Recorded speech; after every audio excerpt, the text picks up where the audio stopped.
specifically focusing on strategies for providing effective ethical guidance and support to our students. As supervisors, and I am a supervisor myself, it is sometimes quite challenging to play your best game. And I think partly a reason for this is the fact that we are often overburdened. We often have so many responsibilities, but ultimately they are our most esteemed clients, and we need to provide a very good service to them. And we have dealt within the last year or two with some instances, and we will talk about that a bit more later in the presentation, with students who collected data, human participant data, and then they did not obtain ethics approval. And it really creates a huge challenge. A challenge for the university, because somehow there might be an argument that the university failed in terms of providing sufficient education and support to the specific student concerning the application of the policy on research ethics, but also the M&D procedures. So there's a huge risk to the university. Then secondly, it really influences the students' career and progress concerning education qualification that the student wants to obtain, as well as moving forward in the student's career very detrimentally, because the reality would be that this student will now have to be either disciplined, or there will need to be some intervention to try and protect the university's reputation, and also allow the student then to move forward in the most ethical way possible. But this is often creating a huge ethical dilemma for us, and I will talk about this in the session where we are going to unpack specifically compliance matters. But I want to share this with you from the very beginning, that these cases are not happening often, and I'm very grateful for that. But it creates a conundrum for us in terms of how we should deal with this, because it definitely also put the reputation of the specific supervisor in question. Because the question would be, where does the supervisor's responsibility start and where does it end? So let's move into the conversation. We have wonderful facilitators today that are also very knowledgeable and experienced in the field of supervision. So in this session specifically, I already said then that the focus will be on strategies to enhance the postgraduate students' ethical sensitivity, skills and competence, but we are also going to unpack the role of the supervisor. I conducted research with Dr. Tani in the College of Economics and Management Sciences. She was on the EQUIP program. Professor Wessels was the co-supervisor, and her study focused specifically on the Coast Guard role of the supervisor, specifically with reference then to methodological preparedness. And even though this study did not focus only on ethical preparedness of the student, because being methodological prepared would also entail being prepared to engage in your research from the very moment that you conceptualize a project until the end in that project in an ethical manner. But it was quite an interesting study, and I'm going to share some of the findings of that study with you just to create context. We know that for us to experience supervision, and I'm referring to postgraduate supervision positively as a postgraduate student, it depends on how the supervisor show up for us to support us and to provide us with dedicated assistance throughout our research project. It might be that a student is conducting human participant data that might be sensitive data. The context might be sensitive, and Prof. Janice will talk about that. But as a supervisor, we must be prepared that everything may not be as smooth as we actually want it to be. Even if it is a smooth journey, we will be grateful for that, but we have to show up as supervisors in contributing to the students' ability to produce ethical and rigorous research output. But it's also critical that we need to be very clear that we have a collective responsibility. We are forming part of a peer group as supervisors. We should be exemplary in the way that we assist our students. We should provide leadership, but we should also be viewed as individuals that would do ethical research and that would promote ethical research integrity practices. And obviously that will also touch on the professional conduct of the researcher and the supervisor specifically. And then finally, as an institution, we can never run away from our obligations. If there is a challenge and we are referring a student for a disciplinary process, we will need to provide evidence that we did what is expected from us as an institution to prepare that student, to educate that student, so that there cannot be a backlash against the institution, and that it wouldn't end up ultimately in a court of law where the institution will be found lacking. I know that Prof. Sambo usually presents on this, but I thought I'm just going to share with you some of the national review findings. This report was completed by the Council of Higher Education, and as you would remember, it focused specifically then on the doctoral qualifications and for the period 2020 to 2021. And it is clear that ethical awareness and professional conduct in the doctoral research was flagged as an issue in all fields of study. And there was reference made to observance of and compliance with the oversight of ethical principles that vary across institutions and even across faculties.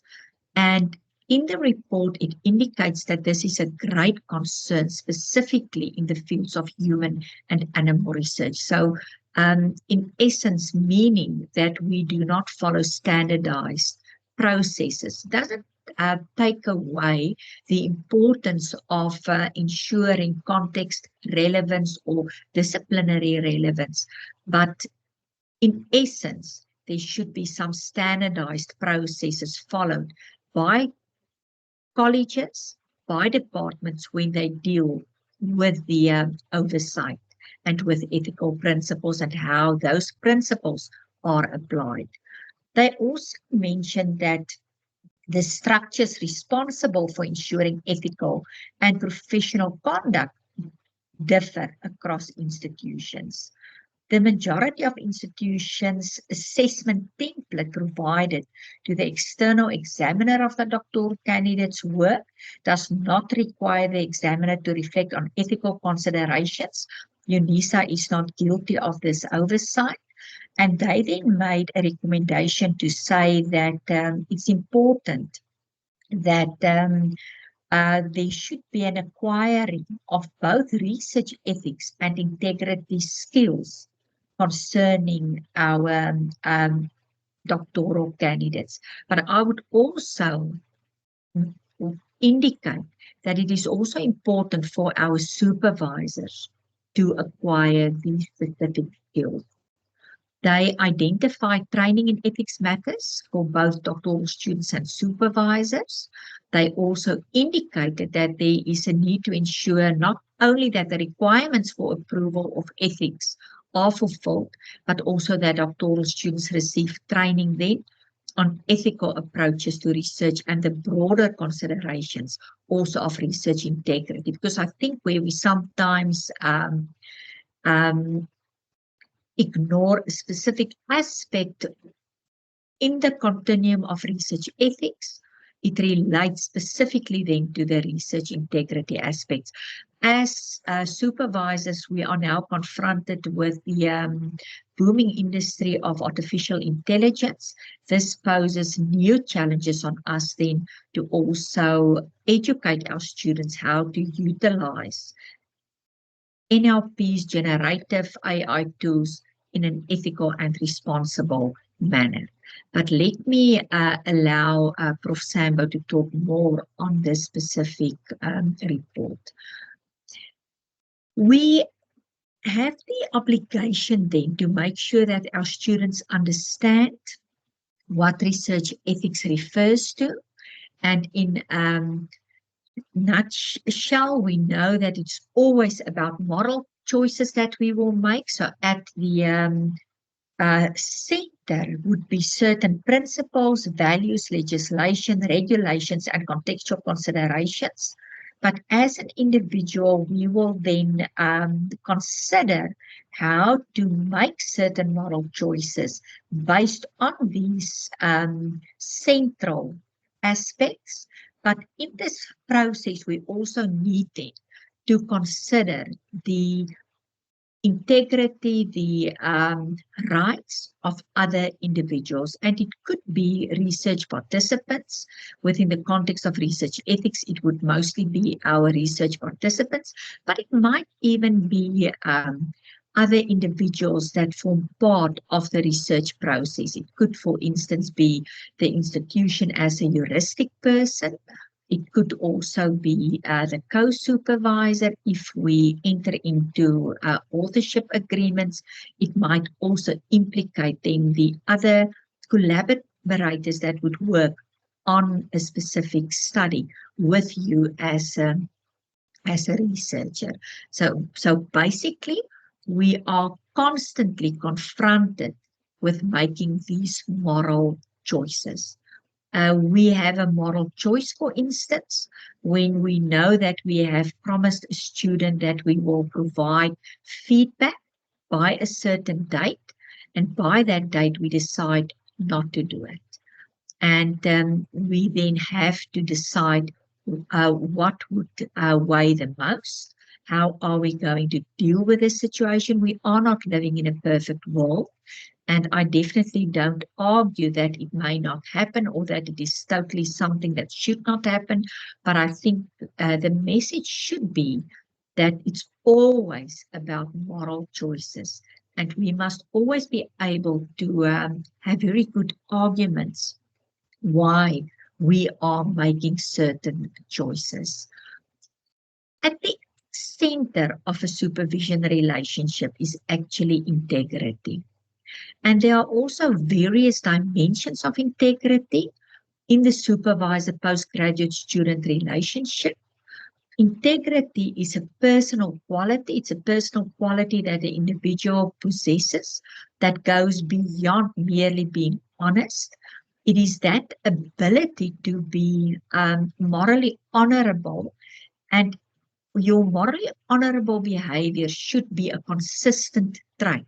So it shouldn't be an aspect of your character that would shine through in certain instances and not in other. Basically, for a person to be seen as morally honorable, it is about how you are viewed from a consistency perspective. As a collective also, it would be a group state of being a united whole. So it would basically refer to how a collective is viewed by another group. So as, for instance, postgraduate supervisors at UNISA, how are we viewed from external perspectives. What is the view of our students concerning supervision being given within this institution? And if we consider integrity of text, the Collins Dictionary refers to certain aspects. For instance, it should be logical, it should be comprehensive, and it should be free of contradictions that can call into question its veracity. So clearly, if we are using ChatGPT in an irresponsible way, then there would be issues concerning the uh, logic, maybe the comprehensiveness, but also there might be certain contradictions that someone can pick up. And then finally, institutionally, we need to be consistent in the way that we implement policies, in the way that we act fairly when we deal with transgressions. It shouldn't be a situation of in one college, one way is utilized when there are, for instance, a transgression, and in another college something else would be applied. So I think consistency is at the center then of integrity. And when we consider integrity, it is linked to how consistent are you as a supervisor in terms of your relationship with your student from a perspective of being morally honorable? How consistent are you in terms of your obligations towards the university?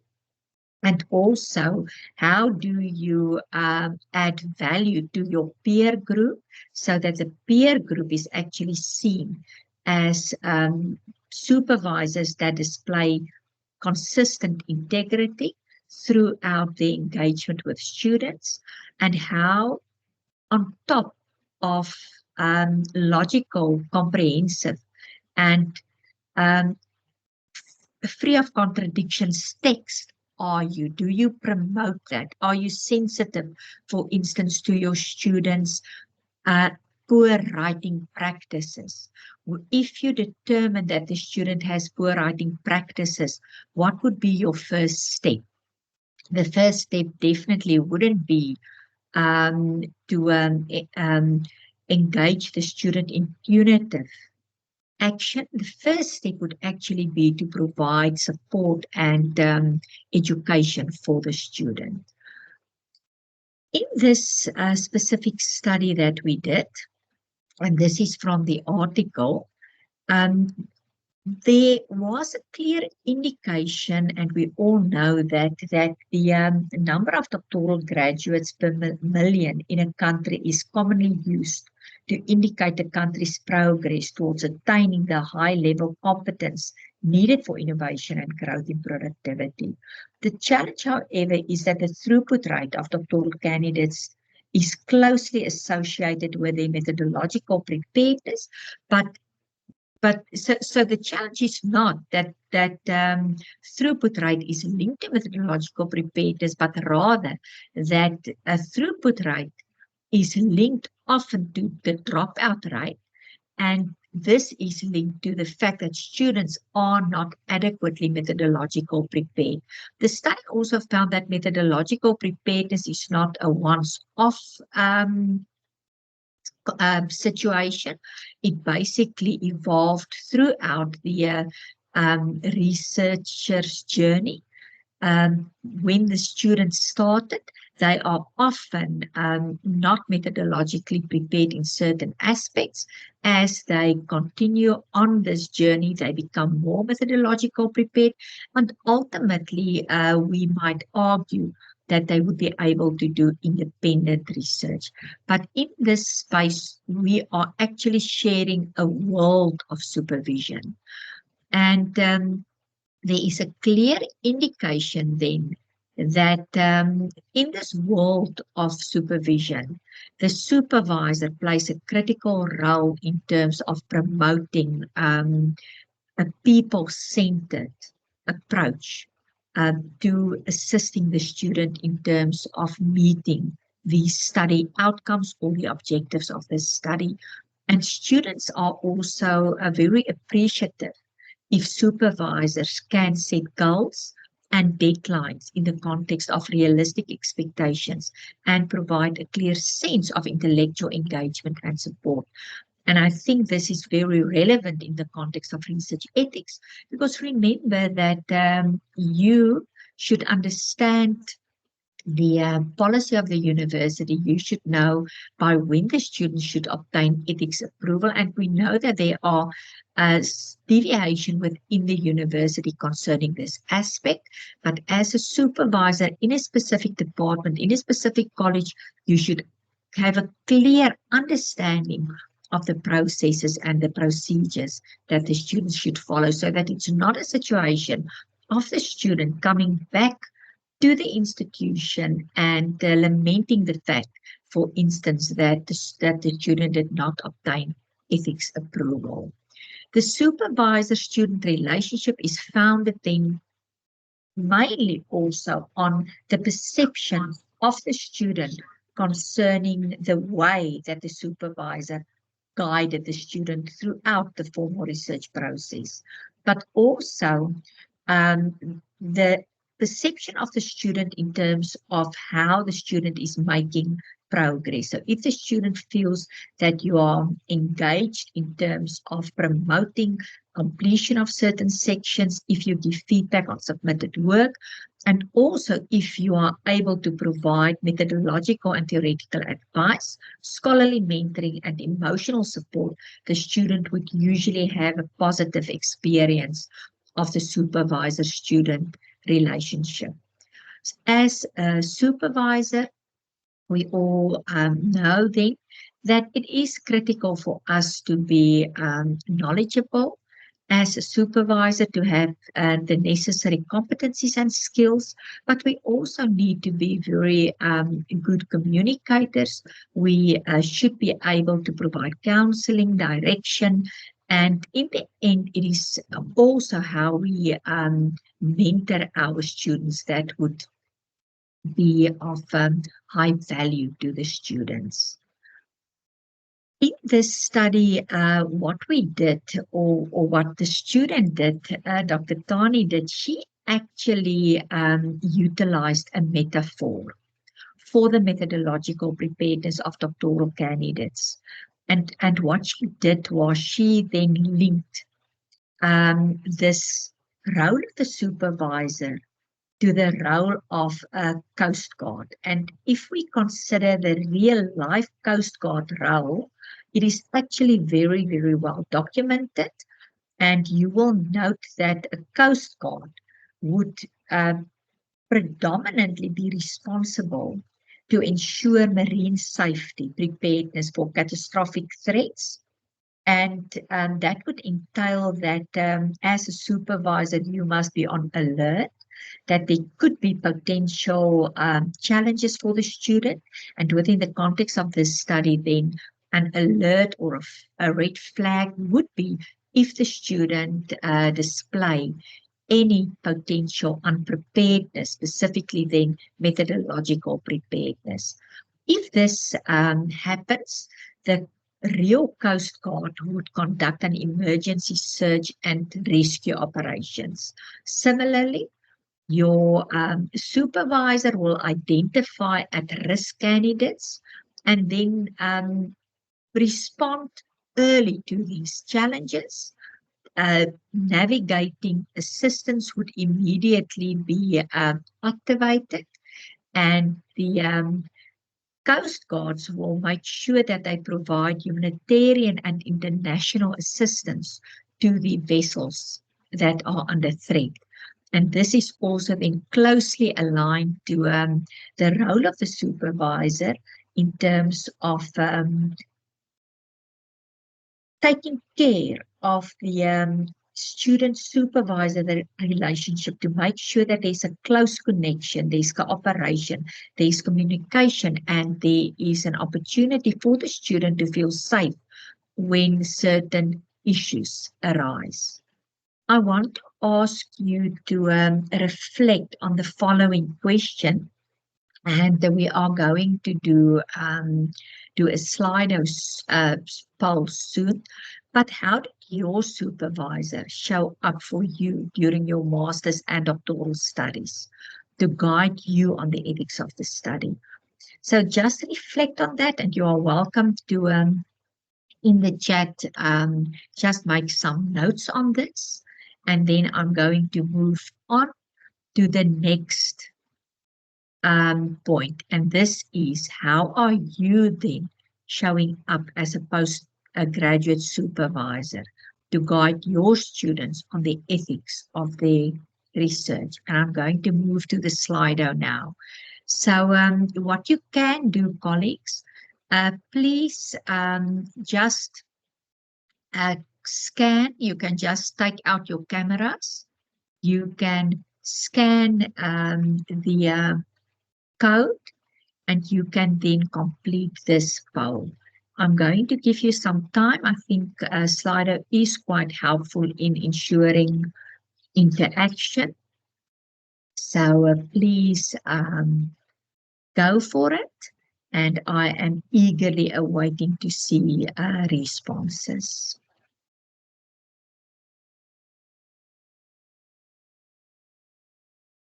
So I hope it is clear. You can just type, there we go. And you can actually choose more than one. There's an opportunity to choose more than one.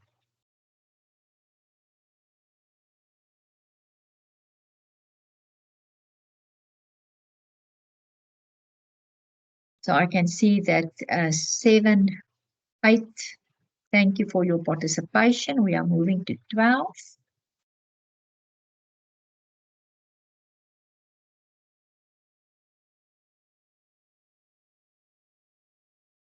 Let me just see, there's someone at the gate.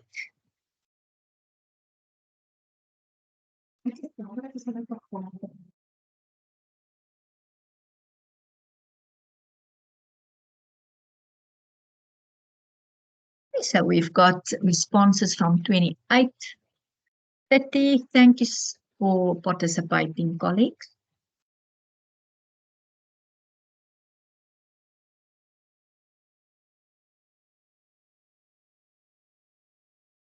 I think it's also important to note that 2 of the supervisors are honest to say that they don't always have time to actively review applications. It's a low percentage, but it is there, and we should not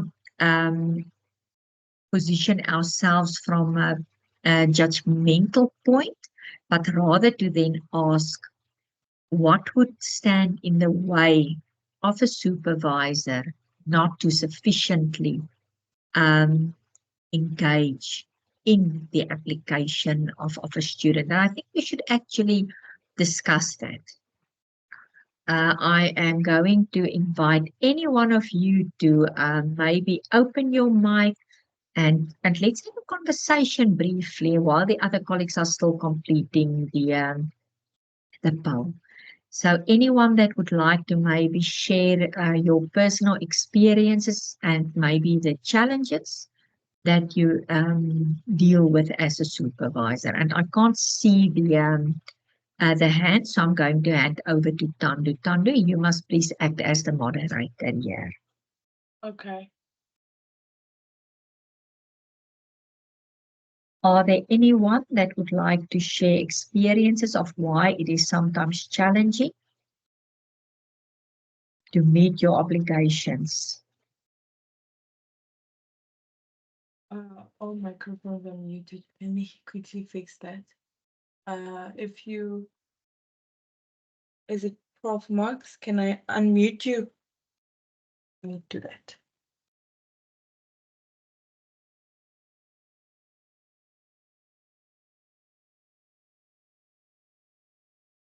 So please go ahead.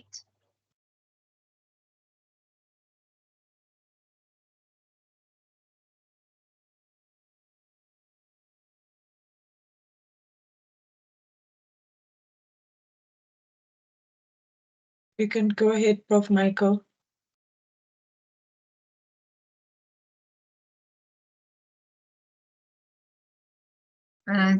Tandu, is there a problem with the sound?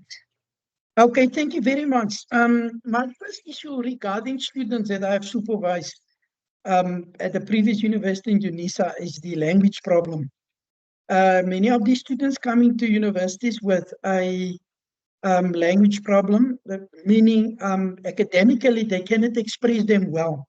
And then they must use code switching because sometimes they think the methodology in Afrikaans or in Sesotho or in isiXhosa, but now they must write in a first additional language, which is English, which are not communicated on a daily basis. And some of them are not even in academia. So now you must now first deal with the academic way of writing with that student. Number two, you need then to help the students to express his ideas on a piece of paper. And that is very difficult to get that breakthrough. Myself, I was struggling with that. And finally, for students to ask students to write simple sentence is not so easy. They know they must write a capital, a verb, and a full stop.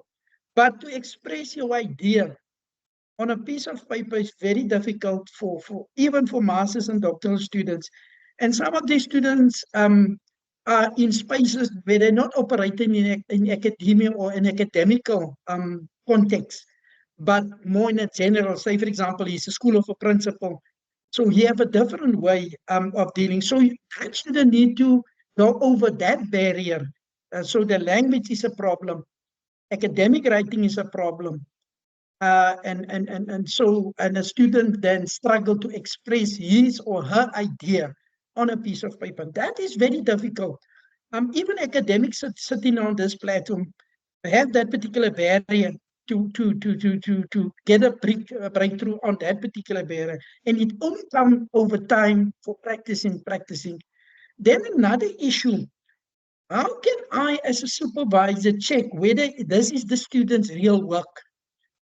He right now chapter 1 and chapter 2 and chapter 3. He was struggling then. Suddenly in chapter 4, there's a major shift in his writing. So as experienced supervisor, you can pick that up.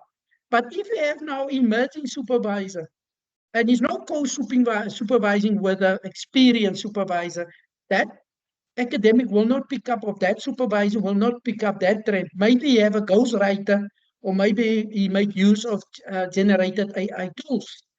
That can be the case, but as experienced writer, you know from the proposal stage up to a certain point, the student was struggling. You can only see how the student exponentially grows in his writing process after a particular time, after you as a supervisor guide and lead him through the academic writing process. Thank you for that.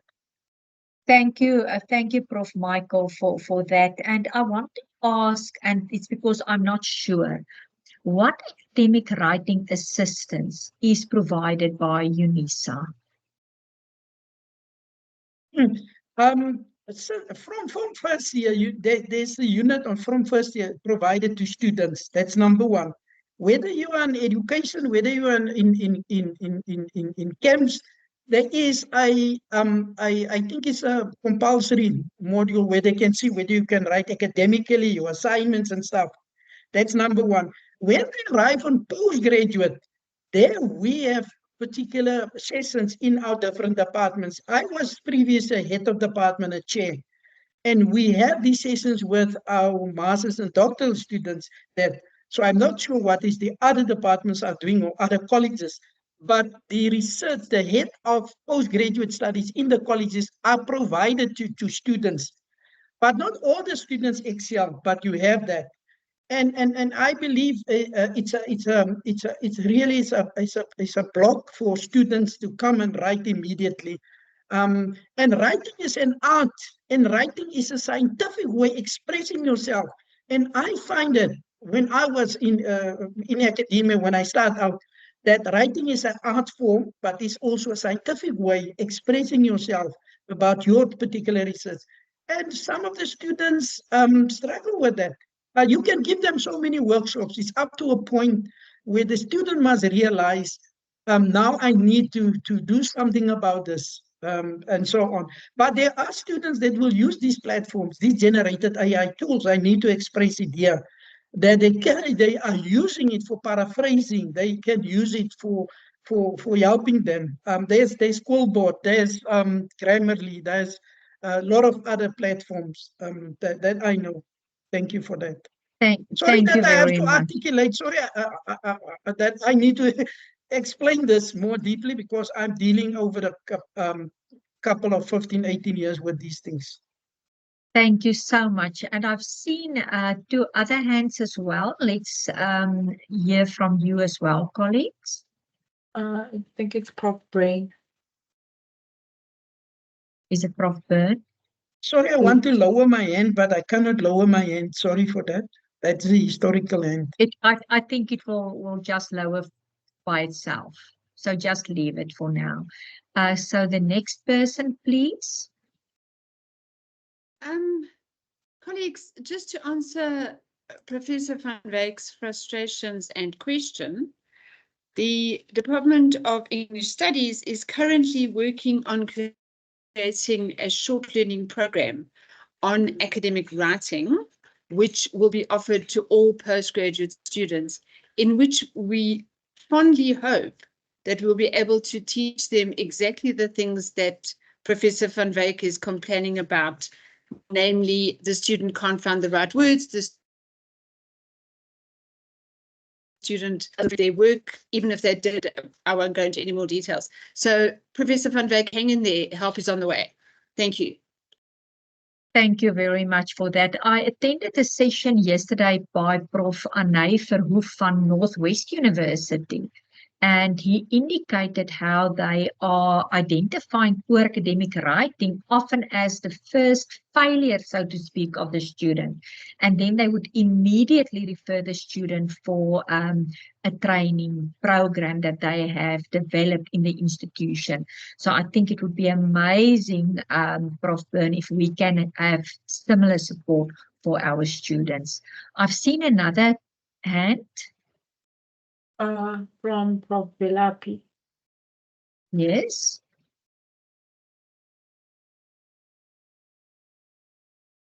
Good morning. Good morning. Thank you for the opportunity. I've got a lot that I can share, but I'll try to summarize based on my past experience.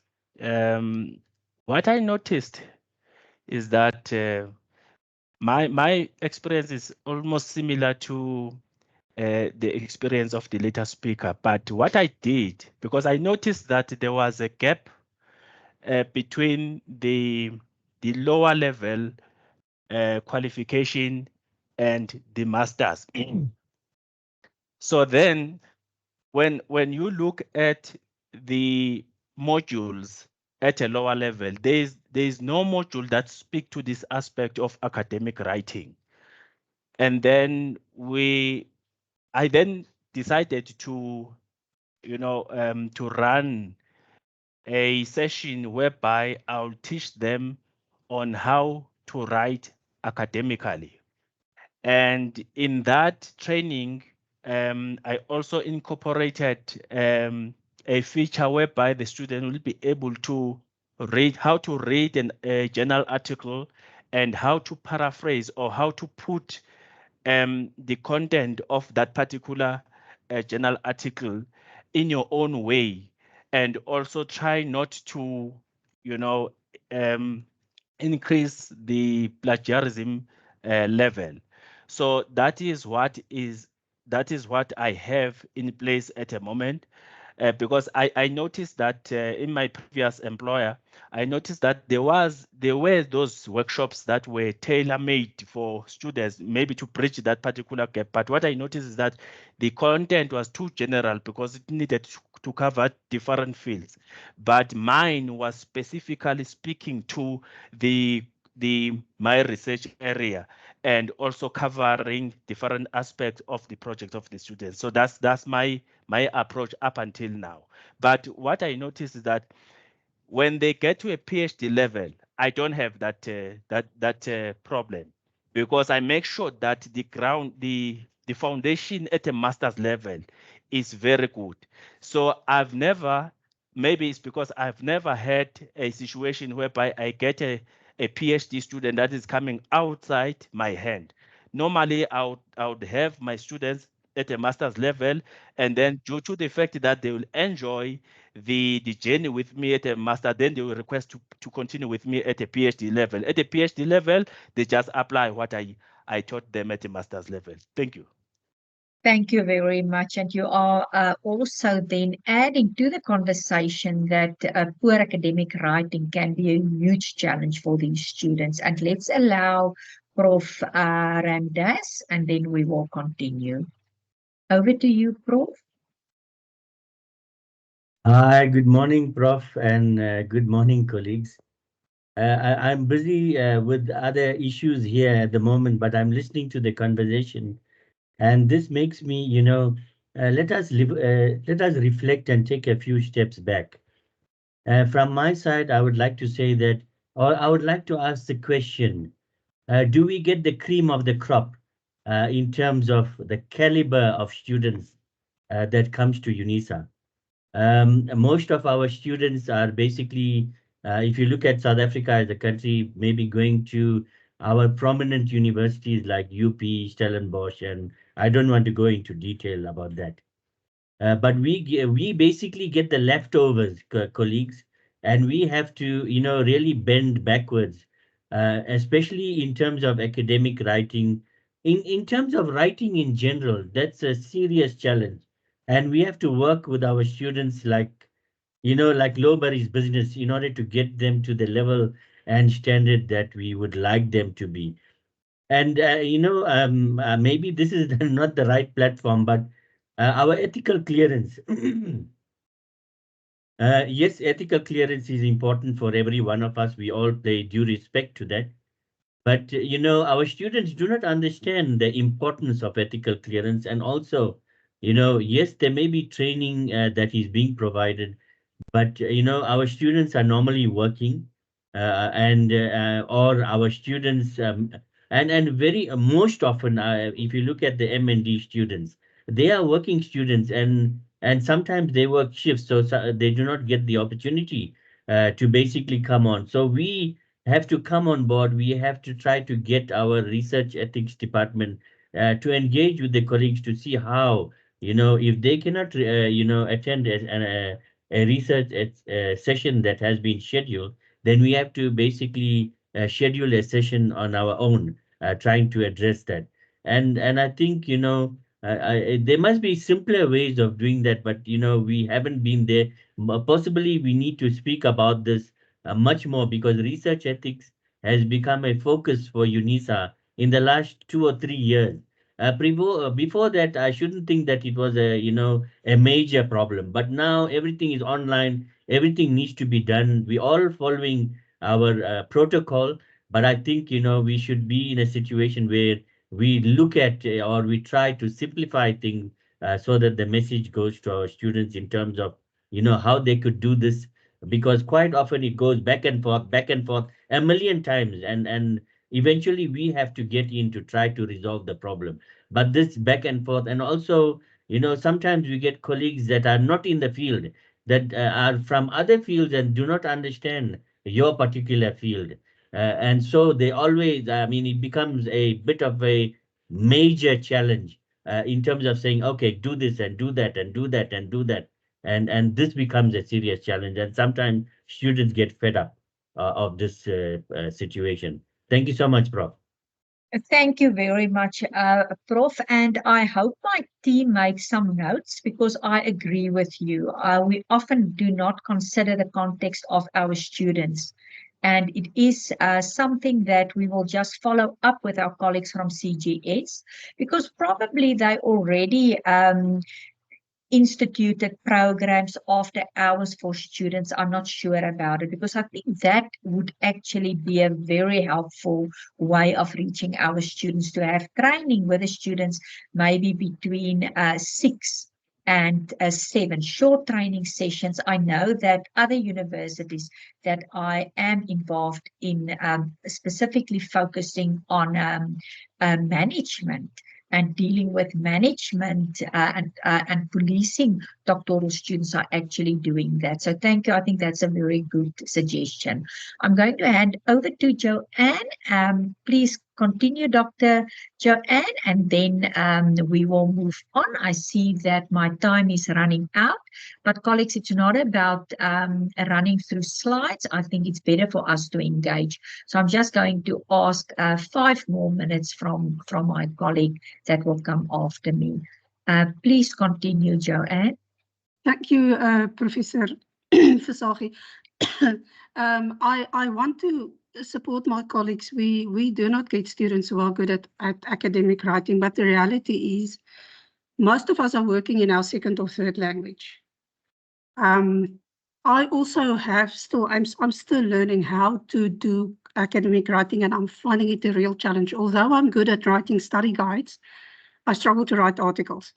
I advise all my students to download the free portion of the Grammarly app, because that at least helps with basic grammar, sentence construction, spelling, and things like that, which is where you start when you teach somebody how to do proper writing. So for those of you who don't know, you just download, there's a free portion of the Grammarly app that does all those things. If you want to purchase the app and pay a yearly subscription fee, it also helps with referencing and things like that. But I advise all my students to download the app, and I do not correct the grammar for them. I tell them, this needs to be corrected, this needs to be rephrased. Download the app and do it yourself, because that is how they will learn. That's one thing we can do. The other thing we must also remember is that a student doing a PhD study, the INCO-F level descriptors is what the student needs to achieve at the end of the learning. That's what they must be capable of doing at the end of the learning, not at the beginning. So we cannot expect a student who is just starting a PhD to know all the research methodology, to know how to do academic writing. It's part of the learning journey. And it's our job to teach them that. It's not only our job to teach them how to do research in our fields. Thanks, Professor Visagie. Thank you so much, colleagues. I just quickly went out because my